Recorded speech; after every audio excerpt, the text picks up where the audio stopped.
Hello और welcome to study IQ. US government ने officially अब शी जिनपिंग को president of people's Republic of China बुलाना बंद कर दिया है। इसकी जगह अब इनको ये रेफर करते हैं as general secretary of the communist party of China. Now ये जो चेंज है मैसिव है, इसका बहुत ही डीप मीनिंग है। डिस्कस करेंगे कि क्या इंडिया भी इन द फ्यूचर ये एग्जाम्पल फॉलो कर सकता है। बहुत कुछ आपको जानने को मिलेगा। So a lot to know, a lot to discuss as always. But before we begin, go to Google play store, download the study IQ education app और यहाँ पे आप परचेज कर सकते हैं हमारा फ्लैगशिप यूपीएससी कोर्स, जिसके लिए ईएमआई ऑप्शन अवेलेबल है। And don't forget to subscribe to study IQ and press the bell icon. तो पिछले 15 से लेकर 20 दिनों में ये बात नोट करी गई है कि यूएस में जो इनके ऑफिशियल्स हैं, पेंटागन के, फॉरेन मिनिस्ट्री के, इसके अलावा जो इनके सेक्रेटरी ऑफ स्टेट हैं, वो हर बार जब शी जिनपिंग के बारे में बात करते हैं तो वो प्रेसिडेंट टर्म यूज़ नहीं करते, वो उनको बुलाते हैं general secretary of the communist party of China. यहाँ पे आप देख पाएंगे इसके काफ़ी आर्टिकल्स आपको मिलेंगे और ये एक बहुत ही इंपॉर्टेंट चेंज है। इसका मैं आपको एग्जाम्पल दिखाता हूँ। 2 हफ्ते पहले जब यूएस के secretary of state Mike Pompeo से ये पूछा गया कि इंडिया चाइना इशू को लेकर आपका क्या ओपिनियन है, तो उन्होंने ये कहा, I put this in the context of general secretary Xi Jinping and his behaviour throughout the region and the world. अब यहाँ पे आपका क्वेश्चन होगा कि इसकी इंपॉर्टेंस क्या है, इसका मतलब क्या है, और अगर हम इनको चाइनीज प्रेसिडेंट नहीं बुलाते तो इससे क्या मैसेज जाता है। तो देखो, यूएस की तरफ से तर्क ये आया है कि शी जिनपिंग एक डिक्टेटर है, उनको अपनी कंट्री में चुना नहीं गया, वो बस अपनी कंट्री पर फोर्सफुली रूल कर रहे हैं। तो जिस तरीके से हम देखते हैं दुनिया भर की बाकी कंट्रीज में जहां पर प्रेसिडेंट हेड ऑफ स्टेट होता है, उसको लोगों की बैकिंग होती है, इस तरीके से शी जिनपिंग को अपने लोगों की बैकिंग है नहीं। अब आप यहां पे पूछ सकते हैं कि जो ये स्टांस है ये काफ़ी अजीब है, क्योंकि यूएस चाइना के रिलेशंस को मजबूत हुए कई दशक हो चुके हैं और बहुत ही लंबे समय तक जो भी चाइना में लीडर था उनका मेन, उनको यूएस, यूरोप, दुनिया भर में चाइनीज प्रेसिडेंट हम बुलाते थे। तो अचानक से शी जिनपिंग डिक्टेटर कैसे होगा? ये तो हम सबको पता है कि चाइना में डेमोक्रेसी है नहीं, सिंगल पार्टी सिस्टम है।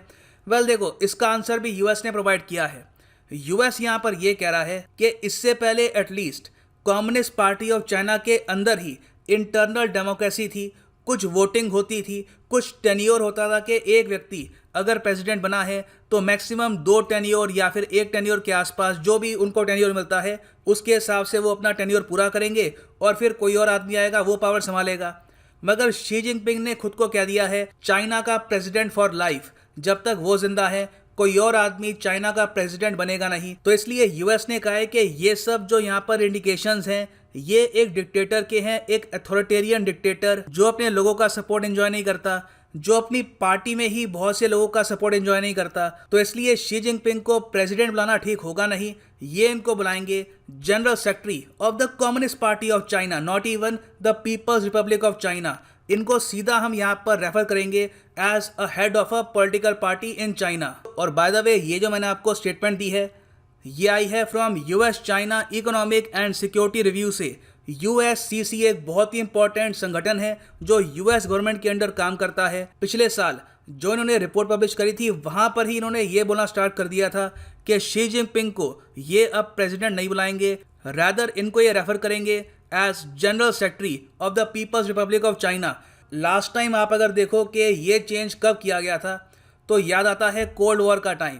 देखो, यूएसए और यूएसएसआर 2 कंट्रीज थी जो बिल्कुल अपोजिट एंड पे थी ऑफ कोल्ड वॉर। तो उस टाइम यूएस की एक नीति थी कि जो यूएसएसआर के मेन लीडर हैं उनको कभी भी वो प्रेसिडेंट नहीं बुलाएंगे, उनको वो बोलेंगे general secretary of the communist party of the Soviet union. आप अगर पुरानी फुटेज देखोगे ऑफ रोनाल्ड रेगन जब वो बात कर रहे हैं विद गोर्बाचोव, या फिर कोई और न्यूज़ क्लिप देखोगे बहुत ही पुराने ज़माने की 1990s के आसपास की, तो वहाँ पे आप नोटिस करोगे कि कभी भी यूएस एंकर्स, उनके जर्नलिस्ट, उनके सरकार के लोग कभी भी यूएसएसआर के लीडर को प्रेसिडेंट नहीं बुलाते थे। तो जो टैक्टिक्स यूएसए ने यूज़ किए थे during cold war against USSR, अब सेम टैक्टिक्स ये यूज़ कर रहे हैं अगेंस्ट चाइना। ना इसके अलावा मैं कुछ और बातें ऐड करना चाहूँगा। यूएस ने यह कहा है कि पहली बात तो शी जिनपिंग ने अपनी जो टर्म रिमूव कर दी है उससे अपने आप ये एक डिक्टेटर बन जाते हैं। इसके अलावा इन्होंने ये भी मेंशन किया है कि जिस तरीके से जो एथनिक माइनॉरिटी है चाइना में, उइगर मुस्लिम्स, उनके साथ जो हो रहा है, जिस तरीके से इन्होंने हांगकांग की जो ऑटोनॉमी थी ये ख़त्म कर दी है, ये सब जो चीज़ें हैं इससे यूएस को काफ़ी रीज़न मिलता है to stop calling Xi Jinping president. अब आपके मन में क्वेश्चन होगा कि क्या इंडिया ये जो एग्जाम्पल है फॉलो कर सकता है? वेल देखो, अगर हम सिंपली बात करें वर्ड्स की, यूएस ने तो यहाँ पर काफ़ी स्ट्रॉन्ग एक एक्सप्लेनेशन भी प्रोवाइड करी है, मगर आप इंडियन पर्सपेक्टिव से देखो तो हम ये कह सकते हैं कि शी जिनपिंग के 3 ऑफिशियल टाइटल्स हैं। एक तो है हेड ऑफ स्टेट, दूसरा chairman of central military commission और तीसरा general secretary of Chinese communist party. इनके चाइना में कोई भी जो टाइटल्स हैं ऑफिशियली, उसकी ट्रांसलेशन कहीं भी प्रेसिडेंट है नहीं।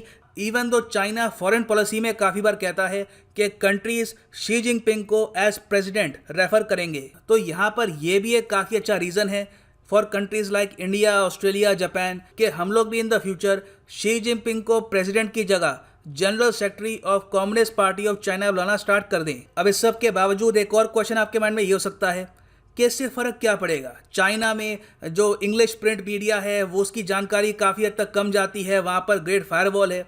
देखो ये एक शुरुआत है जहाँ पर अब ये कह रही हैं कि शी जिनपिंग की जो आज के समय रजीम है ये अनफेयर तरीके से चाइना पे राज कर रही है, और इससे एक इंडिकेशन भी मिलता है कि यूएस और चाइना के बीच में कोल्ड वॉर स्टार्ट हो चुकी है। Both of them have entered an era of cold war. So मैं यहाँ पे जानना चाहूँगा आपका ओपिनियन कि क्या इंडिया को यूएस का एग्जाम्पल फॉलो करना चाहिए और शी जिनपिंग को प्रेसिडेंट की जगह general secretary of communist party of China बुलाना चाहिए, या फिर अभी के लिए हमें वेट करना चाहिए? और अगर चाइना की तरफ से और प्रोवोकेशन आती है तो ये जो ऑप्शन है इसे एक्सप्लोर करना चाहिए। So for the time being ये है एंड इस वीडियो का।